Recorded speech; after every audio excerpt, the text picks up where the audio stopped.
Mukunda jewellers మొట్టమొదటి factory outlet లో long హారాల పండుగ. ఈ ఆఫర్ నవంబర్ 8 నుండి 16 వరకు.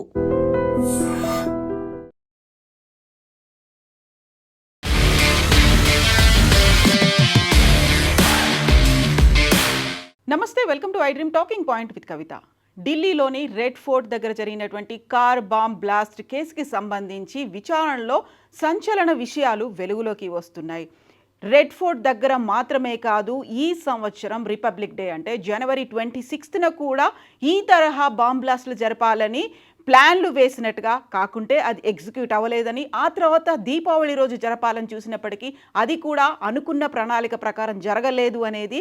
బట్ రాబోయేటువంటి గణతంత్ర దినోత్సవం అంటే జనవరి 26న కూడా మళ్ళీ ఈ తరహా బాంబ్ బ్లాస్టులు జరపాలని, అది కూడా గతంలో 26/11 తరహా బాంబ్ బ్లాస్టులు ఒక సిరీస్ ఆఫ్ బాంబ్ బ్లాస్టులుగా జరపాలి అనేటువంటి వ్యూహ రచన చేసినట్టుగా పోలీసుల అదుపులో ఉన్నటువంటి టెర్రరిస్టులు అందిస్తున్నటువంటి సమాచారాన్ని బట్టి తెలుస్తోంది.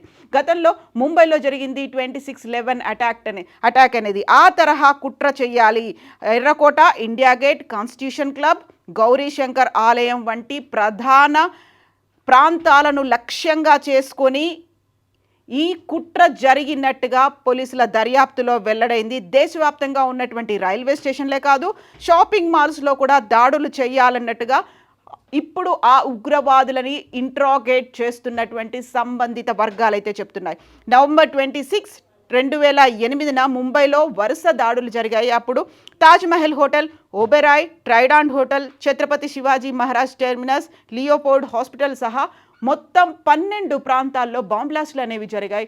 ఆ తరహా బాంబ్ బ్లాస్టులకి ఇప్పుడు అల్ ఫలాహ్ యూనివర్సిటీ నుంచి పట్టుకున్నటువంటి డాక్టర్లు అందించినటువంటి సమాచారాన్ని బట్టి తెలుస్తుంది. గతంలో కేవలం స్లీపర్ సెల్స్గా ఉన్నటువంటి వారిని కాకుండా ఈసారి సరికొత్త తరహా దాడులే లక్ష్యంగా వైట్ కాలర్ టెర్రర్ ఎకోసిస్టమ్ని డెవలప్ చేయడానికి, ఇతరులకు ఎవరికి అనుమానాలు రాకుండా ఉండడానికి డాక్టర్లని సెలెక్ట్ చేసినట్టుగా దర్యాప్తులో వెల్లడైంది.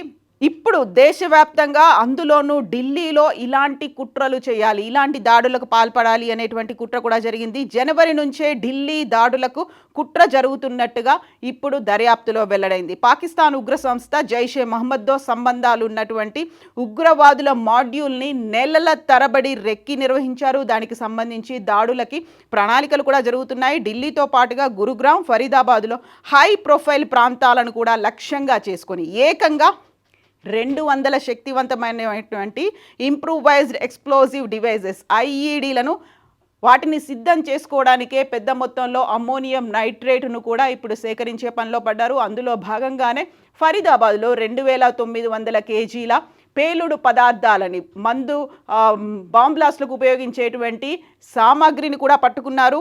ఉగ్రవాదులు మతపరమైన ఉద్రిక్తతల్ని రెచ్చగొట్టడానికి కూడా కుట్ర పన్నినట్టుగా, అందులో భాగంగానే ఆముదం గింజల నుంచి రెసిన్ని తయారు చేసి అది టెంపుల్స్లో కావచ్చు, లేకుంటే చెరువుల్లో, లేకపోతే వాటర్ ట్యాంకుల్లో కలపాలి. దానివల్ల మతపరమైనటువంటి ఉద్రిక్తతలు కూడా చెలరేగుతాయి అనేటువంటి వ్యూహ రచన చేశారు, కుట్ర పన్నారు అనేది ఇప్పుడు దర్యాప్తుల్లో తేలింది. జమ్మూ కాశ్మీర్లోని పుల్వామా, పోషియాన్, అనంతనాగ్లకు చెందినటువంటి కొంతమంది డాక్టర్లు, ఒకవేళ డాక్టర్లను కనుక సెలెక్ట్ చేసుకున్నట్టయితే వారి మీద పెద్దగా అనుమానాలు ఉండవు. అందులో వైట్ కాలర్ జాబ్స్ కాబట్టి చాలా అనుకున్నదంతా స్మూత్గా చేసేస్తారు అనేటువంటి లక్ష్యంతోనే డాక్టర్లను ఎన్నుకున్నట్టుగా, వారి ఉద్యోగాల కారణంగా ఎవరికి అనుమానం రాకుండా ఉంటుందని డాక్టర్లను సెలెక్ట్ చేసుకున్నారు. దీంతో ఫరీదాబాద్ స్థావరంగా ఉగ్రవాదులు తెరతీశారు. వైద్యులు కావడంతో అనుమానం రాకూడదు అనే దాంట్లో రూమ్లను అద్దెకు తీసుకున్నారు. వాళ్ళకైతే రూమ్లు రెంట్కి చాలా ఈజీగా దొరుకుతాయి అనే ఉద్దేశంతో వారు రూమ్లకి అద్దెకు తీసుకున్నారు. మీకు గుర్తుండే ఉంటుంది, ఒక డాక్టర్ 2 రూమ్ల గదిని అద్దెకు తీసుకున్నాడు. అందులోనే 2900 కేజీల అమ్మోనియం నైట్రేట్తో పాటుగా ఇతర పేలుడు పదార్థాలకు ఉపయోగించేటువంటి సామాగ్రిని పట్టుకున్నారు. అదే ఇప్పుడు కీలకంగా మారింది. 26/11 తరహా బాంబ్ బ్లాస్ట్లు అనేవి ఢిల్లీ కేంద్రంగా, అలాగే ఎక్కడైతే రద్దీ ప్రాంతాలు ఉన్నాయో అక్కడ జరపాలి అనే ఉద్దేశంతో అవి మొదలయ్యాయి. తీగలాగితే డొంక కదిలినట్టుగా శ్రీనగర్లో ఉన్నటువంటి ఒక పోస్టర్ని అంటించడము అనేది ఇప్పుడు 5 డాక్టర్లు ఆ నెక్సెస్లో ఉన్నట్టుగా దర్యాప్తు సంస్థలు అయితే బయటపెట్టాయి. అందులో 3 డాక్టర్లు షాహిల్ సయీద్, ముజమ్మిల్ షహీల్ గనాలే, అదిల్ రాథర్తో పాటుగా సోమవారం ఆత్మాహుతి దాడిలో చనిపోయినటువంటి మరొక డాక్టర్ ఉమర్ నబీ, ఈ ప్లాన్లో కీలకంగా ఉన్నారు. దీంతో పాటుగా ఒక ఉమెన్ డాక్టర్ షాహీన్ షహీద్ కూడా చాలా కీలకమైనటువంటి రోల్ ఇందులో ప్లే చేసినట్టుగా. వీరందరూ అల్ ఫలాహ్ యూనివర్సిటీకి చెందారు. వీరందరికీ ఒక నెక్సెస్ అనేది ఏర్పాటైంది. AK-47 రైఫిల్స్ ఉన్నాయి. దీంతో పాటుగా అమ్మోనియం నైట్రేట్ దొరికింది.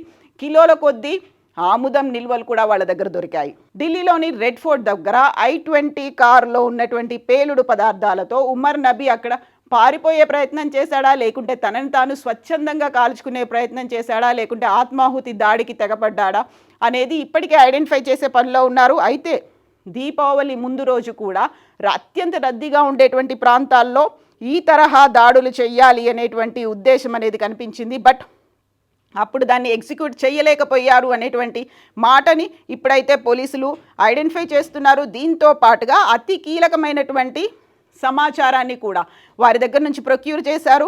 దేశంలోనే భారీ కుట్రను చెయ్యాలి అనేటువంటి మాటని దీనికి పాక్ ISI అనేది ఉంది, దాన్ని ఆట కట్టించే ప్రయత్నం చేశారు.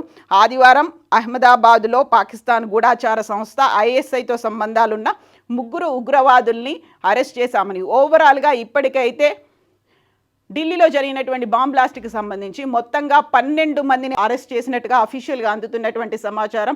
ఆయుధాలు సరఫరా చేస్తున్నారు. దీంతో పాటుగా అక్రమంగా డ్రోన్ల ద్వారా కూడా డ్రగ్స్ కూడా సరఫరా అవుతున్నాయి అనేటువంటి సమాచారాన్ని సేకరించారు. ఉగ్రవాదులు ఆయుధాలని మార్పిడి చేసేందుకు గుజరాత్కు కూడా వస్తున్నారు. గుజరాత్ కేంద్రంగా దేశంలోని పలు ప్రాంతాల్లో ఆయుధాలని సరఫరా చేసేందుకు కూడా వీరు ఒక కుట్ర పన్నినట్టుగా ఇప్పుడు దర్యాప్తు సంస్థల విచారణలో వెల్లడైంది.